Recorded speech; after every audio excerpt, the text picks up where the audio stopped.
السلام عليكم ورحمة الله وبركاته. أهلا بكم في المحاضرة التاسعة من محاضرات المصطلحات الطبية، واللي هنكمل فيها كلام عن الهيكل العظمي وأسام العظام. وقبل ما نبدأ ما ننساش تعمل لايك وتشترك في القناة وتشير الكورس والفيديو لشخص داخل إن شاء الله كلية الطب أو في كلية الطب وبالنسبة له المصطلحات دي صعبة. ويلا بينا نبدأ.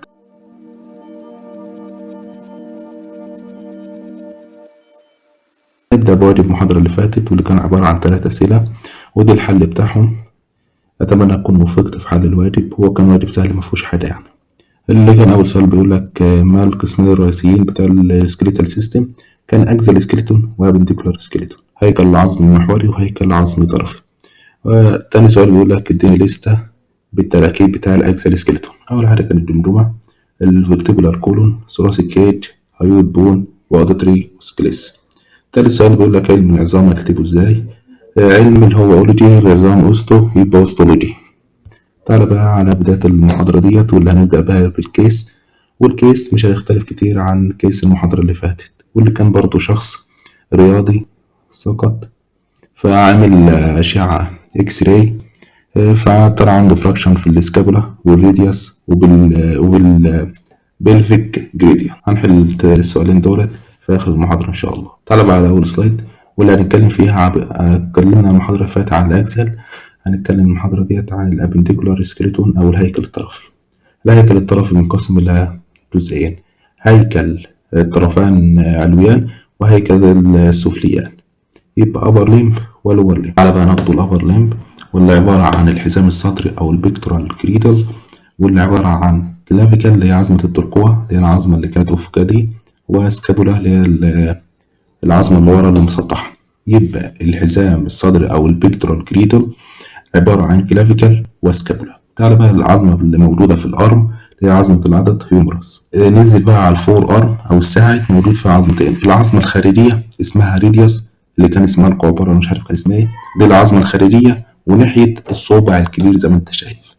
العظمة الداخلية اللي هي الألنا ديت عظمة كبيرة وهي اللي بتكون الجوينت بتكون الإلبو جوينت مع الهيومرس. تاني ننزل بقى على الهاند وعبارة عن كاربر اللي هي الرسغ، وميتا كاربر اللي هي اللي انت فاكر راحة اليد، والفلانجيس اللي هي الصوابع. يبقى تاني الطرفان العلويان أو الأبر ليم عبارة عن طرف علوي والقف أو الحزام الصدري اللي هو البيكتورال كريدن. البيكتورال كريدن عبارة عن عظمتين، طبعا العظمتين الموجود في الدراع اليمين والدراع الشمال، كلافيكال وسكابولا. ننزل بقى على العظمة اللي موجودة في الأرم اللي هو الهيومرس أو عظمة العضد. ننزل بقى على عظام الفور أرم أو عظام الساعد، وعبارة عن ريديوس اللي هو العظمة الخارجية اللي قصاد الصابع الكبير، وألنا اللي هي العظمة الداخلية. ريديوس ده من نص القطر، لأن العظمة دي زي ما أنت فاكر كانت بتلف نص دايرة حوالين الألنا. ننزل بقى على عظام الهاند اللي هي الكاربل والميتا كاربل والفلانجيز. تعالى بقى ناخده مراجعة أهو. الحزام الصدري أو البيكتورال كريدل عبارة عن 2 كلافيكال، لأن زي ما أنت عارف الكلافيكال الموجودة هنا موجودة هنا. الكلافيكال اللي هي إيه؟ ترقوة. اسكابولا اللي هي العظمة اللي ورا المسطحة. الطرفان العلويان الأبر ليم عبارة عن 2 برضه، هيومرس اللي هي العضد، وريديوس اللي هي العظمة الخارجية اللي بتلف نص قطر. خلي بالك ريديوس يعني نص قطر، بتلف في نص دايرة. ألنا دي العظمة الثابتة ودي اللي بتعمل الجوينت مع الهيومرس أو المفصل. الكاربل اللي هي الراس، ميتا كاربل اللي هي راحة اليد، الفلانجيس اللي هي الصوابع. تعالى بقى ناخده اللور ليم. عندك برضو العظمة الكبيرة دي اللي هي الهيب جوينت، واللي انت فاكر كانت عبارة عن 3 عظام ملتحمة، بس مش مهم تعرف 3 عظام دول، اهم حاجة تعرف ان اسمها الهيب جوينت. طبعا هيب بون، قصدي اسمها هيب بون. هيب جوينت ديت جوينت يعني مفصل، هيب جوينت يعني مفصل الفخذ.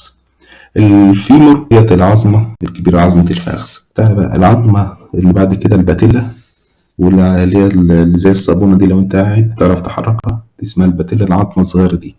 تعالى بقى التibia اللي هي القصبة اللي هي العظمة الكبيرة. الفيبولا اللي هي الشظية العظمة الصغيرة اللي في ريحها. بعد كده ترسل اللي هي راسخ القدم، ميتا ترسل اللي هي راحة القدم، وفالنجيس. التانية كان اسمها كاربل في اليد، أمال في القدم اسمها ترسل وميتا ترسل، كاربل وميتا كاربل. تعالى بقى راجع على اللور ليم. قلنا العظمة الكبيرة أو اللي بتكون الحزام الحوضي أو البلفيك كريدل الهيب جوينت. بعد كده الهيب بون، هيب بون ديت مفصل الفخذ. الفيمور اللي هي عظمة الفخذ. باتيلا اللي هي العظمة الصغيرة أو الصابونة اللي أنت بتقول عليها الصابونة دي، اللي بتعرف تحركها وأنت قاعد. التibia اللي هي العظمة الكبيرة، عظمة القصبة. الفيبولا عظمة الشظية. ترسل اللي هي رسغ القدم. ميتا ترسل اللي هي راحة القدم. فالنجيس اللي هي الصابع. يبقى أنا هقول اسم العظمة وأنت تقول هي إيه. الهيب بون دي عظمة الحوض. الفيمور عظمة الفخذ. باتيلا اللي هي العظمة الصغيرة الموجودة على الني جوينت. تيبيا اللي هي عظمة القصبة. الفيبولا عظمة الشظي. ترسل رسغ القدم. ميتاتارسال راحة القدم. فالنجيس ليها الصعب. تعالى بقى الحزام الحوضي أو البلفيك جريدل، عبارة عن عظمتين الهيب بون. وانت عارف ان الهيب بون عبارة عن 3 عظام ملتحمة بس بنعتبرها عظمة واحدة، مش ما تشغلش بالك بأسامي العظام الملتحمة. بعد كده اللور ليم عبارة عن 2 فيمور اسمهم فيمور اللي هي عظمة الفخذ. بعد كده 2 باتيلا. بعد كده 2 تيبيا و2 فيبولا و14 ترسل و10 ميتا ترسل و28 فالنجيس. الملاحظات او السؤال ده كده دي في دماغك ان احنا قسمنا الهيكل المحوري والهيكل الطرفي على اساس ايه؟ يعني على اساس ايه قلنا العظمه دي تبع الهيكل المحوري، وعلى اساس ايه قلنا العظمه دي تبع الهيكل الطرفي؟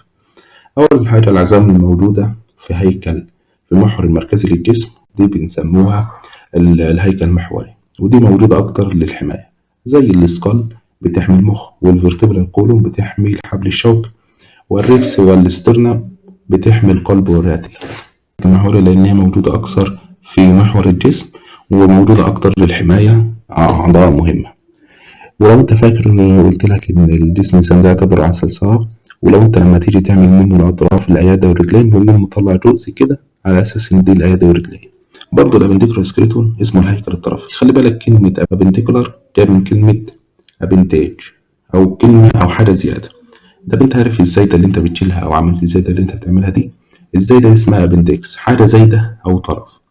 برضه الابنديكولار دي طرف أو حاجة زايدة عن محور الجسم أو عن أساس الجسم. يبقى احنا قسمنا العظام على أساس العظمة دي مسؤولة عن إيه؟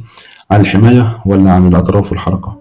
اللي مسؤولة عن الحماية وموجودة في محور الجسم قلنا دي خلاص طبعا الهيكل المحوري. مسؤولة عن الأطراف والحركة يبقى ديت هيكل طرفي زي الهومرس، دي مسؤولة عن الحركة، والريديوس والألنا والهاند وبقية العظام اللي لسه واخدينها دلوقتي. تعالى بقى راجع دي كل عظام الابنديكولار سكيلتون اللي هو عبارة عن 126 عظم.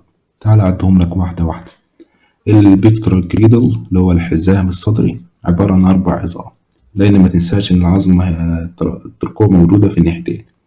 يبقى 2 كلافيكال و2 سكابولا كده الحزام الصدري. تعال الأبر ليم اللي هو الإيدين اللي هو الذراع والساعد والإيد والهاند عبارة عن 60 عظمة. تعال واحدة واحدة. 2 هيومرس، 2 ألنا، 2 ريديوس، 16 كاربل، 10 ميتا كاربل، 28 فالنجيز. كده عظام الأبر ليم. تعالى بقى البلفيك جريدل اللي هو الحزام الحوضي، كان عبارة عن عظمتين هيب بون. كده البلفيك جريدل أو الحزام الحوضي. تعالى بقى 60 لور ليم اللي هو الفخذ والعظمتين الموجودة تحت وعظام القدم. كان 2 فيمور، 2 باتيلا، و2 تيبيا، و2 فيبولا، و14 ترسل، و10 ميتا ترسل، و28 فالنجيز. يبقى مجموع العظام بتاعتك 206 عبارة عن 126 عظمة في الابنديكولار سكيلتون و80 عظمة في الاكزيال سكيلتون. عظامك مظبوطة، ما ضحكناش عليك في حاجة. تعالى بقى ناخده واجب او الكيس بتاعت المحاضرة دي. تعالى بقى ناخده كيس محاضرتي، واللي كانت عبارة عن شخص رياضي لما وجع وعملوا أشعة إكس راي لا عنده فراكشن في الإسكابولا والريدياس، والدكتور شك إن عنده كسر في أو إصابة في البلفيك جريدل. بيقول لك بقى أول سؤال بيقول لك هل الإسكابولا والريدياس والبلفيك جريدل تبع الأكزيال ولا تبع الأبنديكولار؟ طبعا تبع الأبنديكولار. تاني سؤال بيقول لك which division of appendicular skeleton includes the scapula؟ أي انقسام أو أي قسم تبع الأبنديكولار يتضمن الإسكابولا اللي هو البيكتورال كريدل. واجب المحاضرة هتكتب لي بقى اللي هو التركيب بتاع الابنديكولار سكيلتون. والتاني سؤال بيقول لك في كسر في الفيمور والتibia اي قسم تبع السكيلتال سيستم يتصاب. هتقول تالت سؤال بيقول لك لماذا الاسكابولا تعتبر جزء من الابنديكولار سكيلتون even though it is located near the thoracic؟ ليه الاسكابولا تبع الابنديكولار سكيلتون مع انها قريبه من الثوراسيك؟ دي برضه سؤال هتقدر تجاوبه. وكده نكون انتهينا من محاضرة النهاردة، أتمنى تكون استفدت. طبعا في مراجعة على المحاضرة اللي فاتت، المحاضرة دي بس المحاضرة الجاية، بس مش هيكون مراجعة كلام وخلاص، لا هبدأ أجيب لك أجزاء 3D ونطبق عليها. ما تنساش تعمل لايك واشتراك في القناة. والسلام عليكم ورحمة الله وبركاته.